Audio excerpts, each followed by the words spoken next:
Okay, welcome back everyone. I'm going to introduce now Yann Grandgirard, who is Project Manager at Edinburgh World Heritage, and he'll be presenting to us on using heritage research to encourage individuals and communities to make climate smart decisions.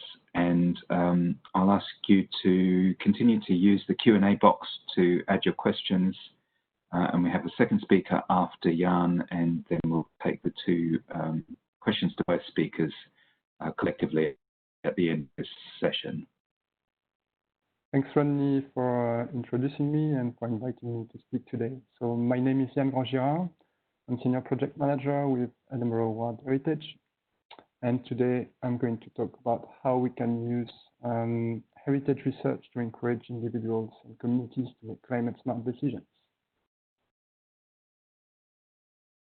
Okay, so if we can move on to the next slide. So I'm going to start the presentation by presenting Edinburgh World Heritage response to climate emergency. Then I will talk about some case studies in relation to climate action with communities. And I would quickly then touch on barriers to and opportunities for climate action with communities. Next one, thank you. But first, I would like to introduce you to Edinburgh World Heritage Trust. We're an independent charity in charge of the management of the old and the new terms of Edinburgh World Heritage Sites in partnership with Historic Environment Scotland and the City of Edinburgh Council.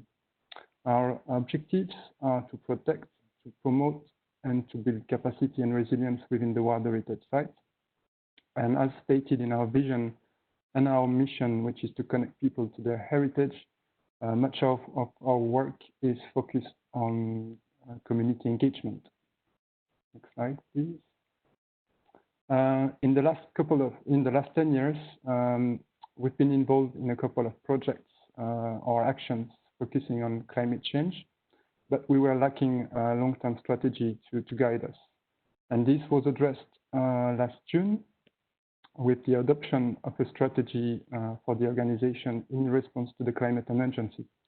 And the objective of the strategy is to address the new challenges posed by climate change to the World Heritage Site in a manner that sustains the outstanding universal value of the World Heritage Site, but also enhance the quality of life of its residents. And we've got 3 areas of works, and each of these areas is going to benefit or will benefit from heritage research. The first one is to understand the impact of climate change on Edinburgh's communities and historic built environments. The second one is to test, trial, and demonstrate best practice in terms of adaptation and mitigation in a way that is sensitive to the historic built environment. And the third one is to build capacity in the sector and partner organizations. So the next one, please. Now I'm going to talk about the case studies.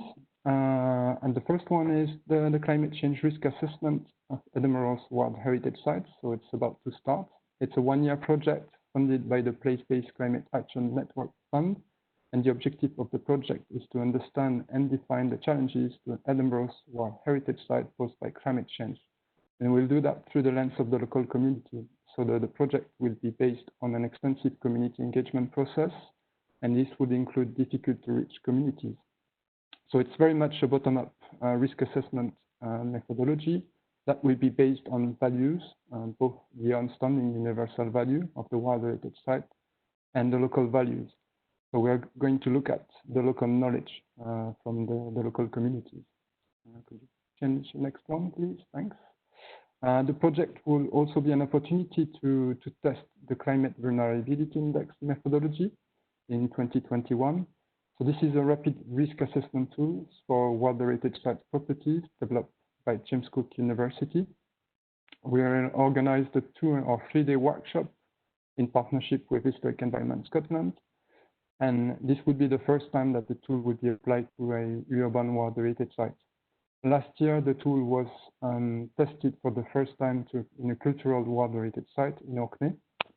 And we will be inviting experts and representatives of the local community to reflect on the workshop. And the methodology that will be used will be the focus on the outstanding universal value vulnerability and the community vulnerability of the water-rated site.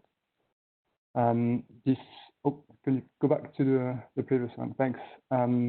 This workshop will also be an opportunity to train national and international experts so they can understand the tool, but also reuse it in their own water-rated sites.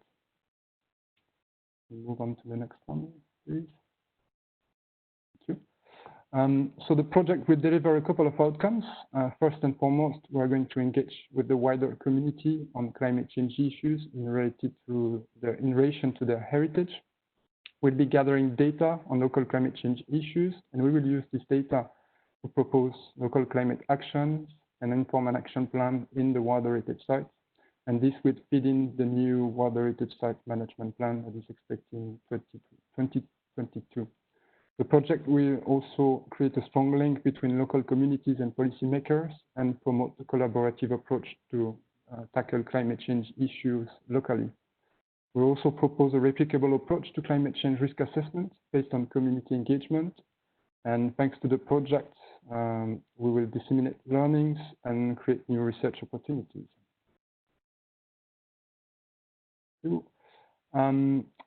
At the moment, we are carrying out the Canon Get Housing Energy Efficiency and Conservation project that started in 2017.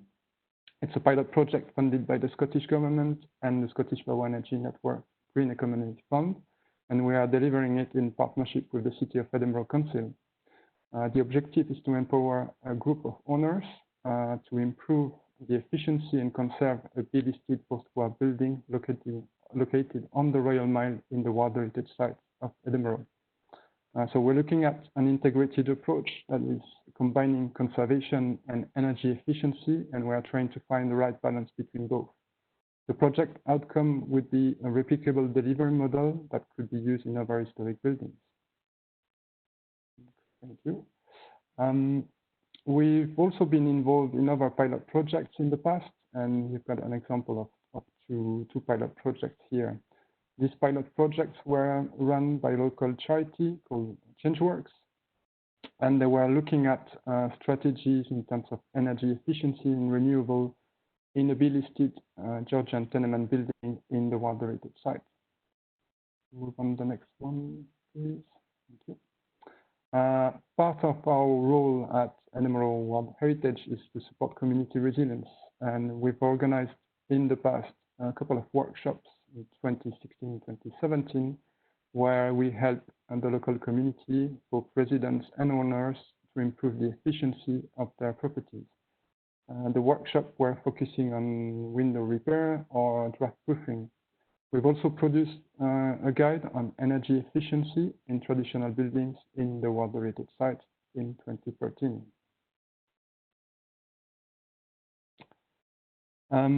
Last year, in partnership with Historic Environment Scotland and Edinburgh Adapt, we produced a guide to building maintenance in a changing climate. So the guide is helping and providing owners providing advice to owners, so they can prepare their building to cope with the effect of climate change. So it's basically focusing on maintenance and the role maintenance can play in order to mitigate the effect of climate change. This was part of the Edinburgh Adapt Climate Change Adaptation Plan 2016-2020. Now I'm going to talk about some of the barriers to climate actions with communities. And a general one is that heritage and its significance are not well understood by communities. And that could be a problem when it comes to managing change. We've also noticed that communities may feel disempowered as to climate action, and they may struggle to find or to understand what kind of solutions can be implemented in relation to heritage. More generally, heritage is neglected in climate planning, and in some specific areas such as energy efficiency, there are too many actors sometimes pursuing different objectives, and this could lead to mixed messages, and that could confuse the local community. Next one, please.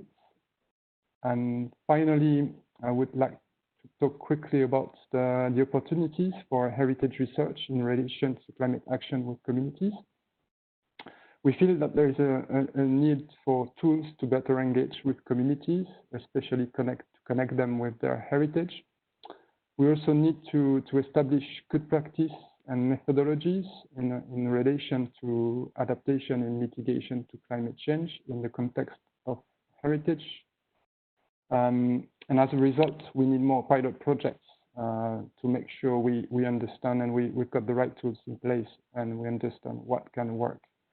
And in that context, academics and practitioners need to work together to deliver this pilot project so we can achieve a greater impact.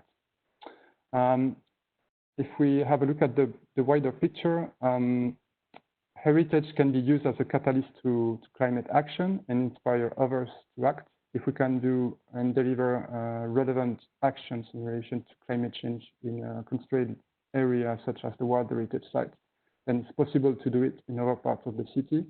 And more generally, climate action can be a way to mainstream heritage and make sure heritage is at the center of the decision-making process. And that's the end of my presentation. And I would like to thank you for your attention.